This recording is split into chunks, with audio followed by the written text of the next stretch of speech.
Отже, сьогодні, 12 червня, міністр оборони Німеччини Борис Пісторіус відвідав Київ для обговорення військової підтримки України у війні з Російською Федерацією.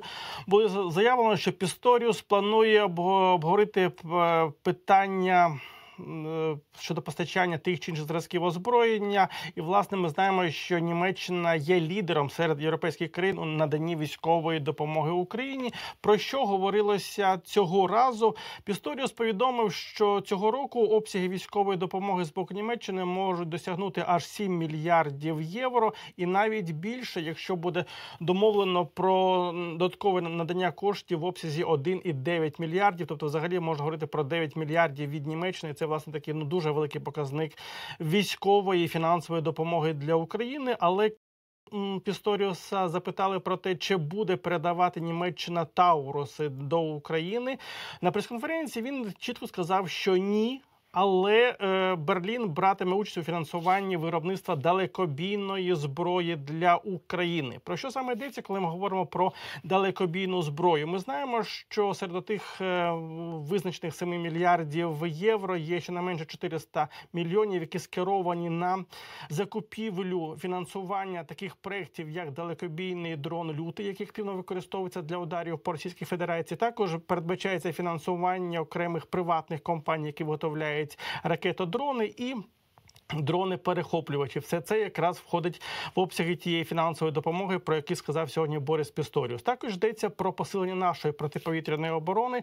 Ми знаємо, що є контракт в інтересах Збройних сил України на засоби протиповітряної оборони з компанією Діль Дефенс на виробництво систем Айріс-Т і ракет до них. Ці комплекси ми вже отримуємо і малої, і середньої дальності. І цей контракт передбачає фінансування в межах 2,2 мільярди євро. Це вкрай важливо на тлі актуальних потреб України для знищення російських повітряних засобів нападу, кількість яких зростає. Якщо ми говоримо лише про «Шахеди» або про «Герань-2», то Головне управління розвідки повідомляло про те, що зараз темпи виробництва цих засобів нападу на підприємствах РФ зросли до 2700 одиниць на місяць. Приблизно стільки ж виготовляється інших зразків, які використовуються як хибні цілі для того, аби відволікати нашу протиповітряну оборону. І якраз скажу, що в одному з останніх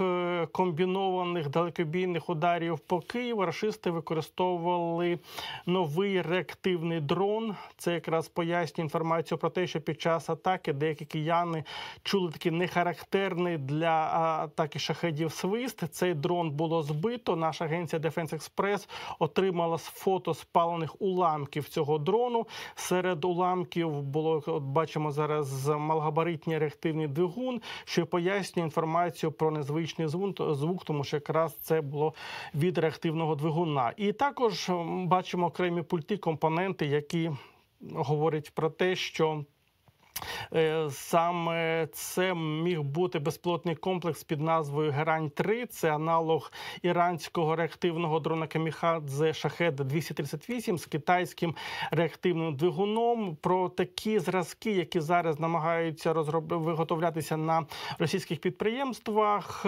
попереджало Головне управління розвідки ще у лютому 25-го року. І коли ми говоримо про ракетні шахеди, якщо ми так умовно їх називаємо, або про цю «Герань-3», якщо буде дійсно підтверджено, що це саме цей зразок, то він має, звісно, меншу дальність, ніж звичні шахеди, але має більшу швидкість до 500-600 км на годину, і це якраз говорить про те, що в такому сенсі їх збивати набагато важче, і тому якраз є потреба посилення нашої протиповітряної оборони за рахунок не лише мобільних бойових груп, які знищують шахеди, а також за рахунок посилення тих чи інших комплексів протиповітряної оборони, які можуть цю функцію виконувати. І зараз ми знаємо, що для посилення нашої протиповітряної оборони ми використовуємо і ті закордонні зразки, але у будь-якому разі ми в тому числі робимо ставку на власний потенціал. Це стосується і безпілотних комплексів, і систем ЗРК, і головно також і нашої бронетехніки, автомобільної техніки, яка вкрай потрібна для посилення мобільності наших підрозділів на полі бою. І знаємо, що Міноборони України повідомляло, що для сил оборони було кодифіковано і допущено до експлуатації 2 нові зразки тактичних бронеавтомобілів українського виробництва. Це «Варта-2» від української бронетехніки і «Гюрза-2» від компанії «Укрармотех». Також компанія «Укрармотех» почала постачати до сил оборони ще один новий зразок. Це бронеавтомобілі під назвою «Тиса». І зараз у нас є на зв'язку директор компанії «Укрармотех» Геннадій Хіргій. Пане Геннадій, вітаю вас, радий бачити і чути. Вітаю, Сергій. Я теж вас дуже радий бачити. Дякую за запрошення. Хотів би почати нашу розмову з того, що ми в останній раз в ефірі спілкувалися, здається, в лютому поточного року, коли на виставці IDEX в Абу-Дабі ваша компанія вперше показала оцю маленьку, але ефективну машину під назвою «Тиса». І хотілося, щоб ви трошки розповіли нашим глядачам, в чому переваги цієї машини, тим більше, що вона зараз почала серійно закуповуватися силами оборони. Для чого вона призначена, в чому її особливості і потреби для сил оборони? Ну, на мою особисту думку і на думку нашої компанії, ми вважаємо це дуже гарною машиною, гарний продукт.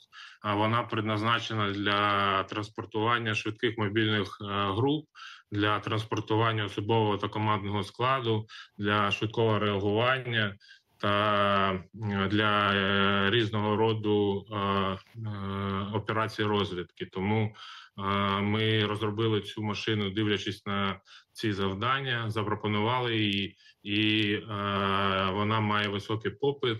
І наразі вже ми відвантажили першу партію зазначених автомобілів до нашого війська. Пане Геннадію, ще одна гарна новина для вашої компанії, для всіх Збройних сил, що Міністерство оборони допустило до експлуатації ще одну вашу нову розробку. Це, власне, колісний бронеавтомобіль «Гюрза-2». Всі знають про «Гюрзу-1». І хотілося почути, що було поштовхом для того, аби компанія перейшла на «Гюрзу-2» і в чому особливість цієї машини від вашої компанії? Да, наразі «Гюрза-2» – це наш флагман, це топ наших розробок. Ми в цій машині врахували весь досвід, який ми отримали за час постачання та використання наших машин «Гюрзи-1» в різних підрозділах оборони. Ми постійно тримаємо зв'язок з усіма, хто використовує нашу техніку, щодня отримуємо фідбек. І завдання наших конструкторів, наших інженерів постійно модернізувати та покращувати якість техніки. Тому впродовж 2 років ми вдосконалювали «Гюрзу-1», але прийшла така ідея розробити справжню, більш потужну, адаптовану до всіх викликів фронту машину. І отак ми почали розробляти «Гюрзу-2». І у нас від ідеї до кодифікації та проходження всіх випробувань ми потратили 7 місяців. Я думаю, це дуже гарний результат і дуже вдячний своїй команді і всім, хто працював і працює над цим проєктом. Це повністю наша розробка. Це розробка платформи шасі власного, в подальшому власного виробництва. Наразі ще ми частково закуповуємо компоненти, які ми використовуємо в зборці цієї машини, але у нас завдання на цей рік максимально зробити локалізацію в Україні, і ми хочемо досягти 70% власного виробництва компонентів для «Гюрзи-2». Пане Геннадію, 2 таких нових і потрібних зразка – «Тиса» і «Гюрза-2».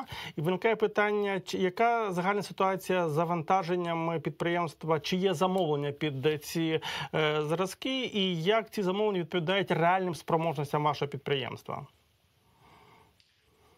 Так, у нас є замовлення, але у нас, в принципі, в компанії ситуація така ж, як і по галузі в цілому, я вважаю, тому що багато виробництв вже зростають, запускаються нові виробництва, і наразі ми маємо покриття нашої реальної спроможності десь на 45-50%. Ми можемо виробляти більше, ми можемо збільшувати власний потенціал, тому хотілося би це питання теж якось зрушити з місця, і хочеться, щоб виробництво було завантажено на 100%. Ну, тоді з цього випливає питання. От я бачив вашу публікацію в одному з видань під назвою «10 аргументів відкрити оборонний експорт в Україні». Це, напевно, все-таки пов'язано з недозавантаженням наших підприємств. І чому от питання експорту актуальне і для «Укрармотех», і для наших інших оборонних підприємств?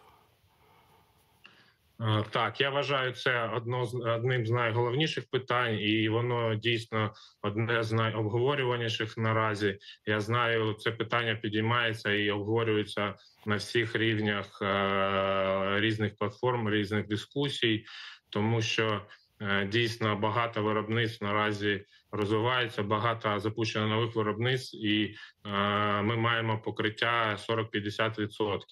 Тому відкриття експорту, але підкреслюю, це повинен бути контрольований експорт, в першу чергу з покриттям потреб нашого війська, нашої армії, але це потрібно робити. Тому що, по-перше, це, я вважаю, буде поштовхом та розвитком взагалі для нашої галузі. Це залучення додаткового капіталу після виходу на міжнародні ринки, це залучення нових технологій, це обмін інформацією, це обмін та налагодження нових зв'язків. Тому я вважаю, це буде правильний рух для розвитку та взагалі підвищення нашої безпекової структури в країні. От зараз у нас показують відео з американським БТРом М113, і це, власне, не натяк, але опосередковано я знаю, що ваша компанія намагається розширювати ніші для своїх зусиль. Хотів би запитати у вас, яке у вас бачення створення зразків на гусеницях для сил безпеки та оборони? Чи мають наші підприємства потенціал, чи варто в цю сторону рухатись? Так, дійсно, ви праві, і ми розробляємо зараз багато продуктів. Я не буду відкривати всі карти, але скажу, що це не тільки наземна техніка. Ми розробляємо і дивимося в різні ніші розвитку та виготовлення нових продукцій. В тому числі це є техніка на гусеничному ходу, тому що дійсно це зараз великий дефіцит і гарної пропозиції різного типу гусеничної техніки немає. Тому у нас завдання до кінця цього року продемонструвати прототип гусеничної техніки. А це буде ваша власна розробка чи в кооперації з якимись потужними закордонними виробниками гусеничної техніки? Це буде повністю наша власна розробка, але дійсно ми не будемо там обманювати нікого. Ми залучаємо консультантів з інших країн, і наразі ми цей проект розробляємо з фахівцями, не тільки фахівцями, які в Україні, але і закордонними фахівцями також. Пане Геннадію, ви говорили про те, що підприємства недозавантажені з точки зору замовлень, що треба відкривати експорт, а з іншого боку бачимо ситуацію, коли на український ринок виходять закордонні компанії, зокрема там канадська компанія з машинами Рошел. Як ви ставитесь взагалі до конкурентного середовища на українському ринку? Чи демонструють закордонні вироби ті вимоги, які висуваються Збройними силами, чи спроможні вони конкурувати з тими зразками, які виготовляють наші оборонні компанії в царині там автомобільної техніки?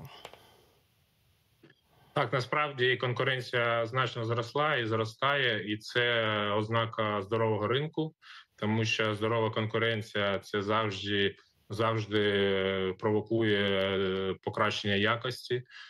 Неважливо, як це почуває той або інший виробник, важливо, яку продукцію отримує підрозділи оборони. Тому це однозначно впливає на якість, і це гарний сигнал, я вважаю. Але я за те, щоб конкуренція була справжньо здорова, і у нас в Україні вистачає дуже фахових виробників броньованої техніки, і тому я вважаю, вони більш експертні, більш компетентні, і треба віддавати перевагу вітчизняним виробникам. Але ця міра була вимушена, тому що звозиться все, що є в наявності на даний момент, і те, що потрібно в даний період часу на фронті. Тому маємо те, що маємо. І теж хочу додати, що у нас є багато фахівців і дуже кваліфіковані спеціалісти, які вже навчилися обслуговувати будь-яку іноземну техніку, і ми це робимо. І у нас нема жодного іншого вибору, але треба якось стимулювати вітчизняного виробника до виробництва та підкращення якості.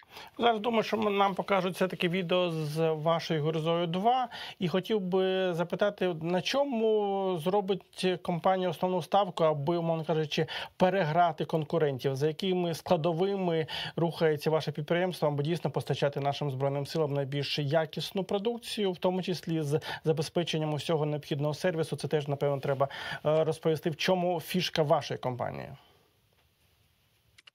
Те, що ми це розуміли, і ми рухались в цьому напрямку, і ми зараз отримуємо зворотній зв'язок від підрозділів оборони, що у нас, в принципі, гарно вибудована система технічного обслуговування та ремонту. Ми до 70% всіх ремонтів нашої техніки робимо на місцях, в полях, тому що у нас є спеціальні мобільні технічні автомобілі, і вони обладнані всім необхідним для того, щоб в полях відремонтувати та зробити технічне обслуговування будь-якої техніки. Ми бачимо, що треба покращувати. Ми аналізуємо, які плюси та мінуси у будь-якої техніки, впроваджуємо покращення це у власному виробництві. Тому ми вважаємо, що ми дуже конкурентні зараз, і я вважаю, що ми себе почуваємо досить неплохо поруч з тими компаніями, які вже більше 10 років на цьому ринку.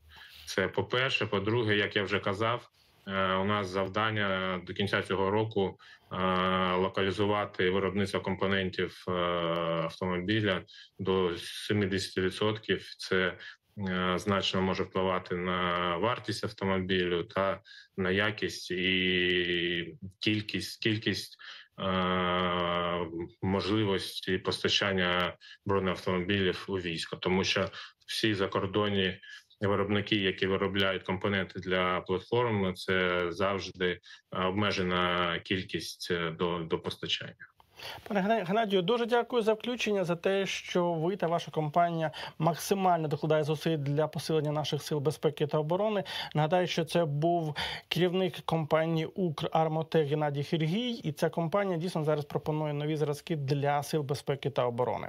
Ось таким були головні такі військово-технічні підсумки цієї доби. Далі ефір продовжить Василь Зима, тож залишайтесь на каналі «Еспресо».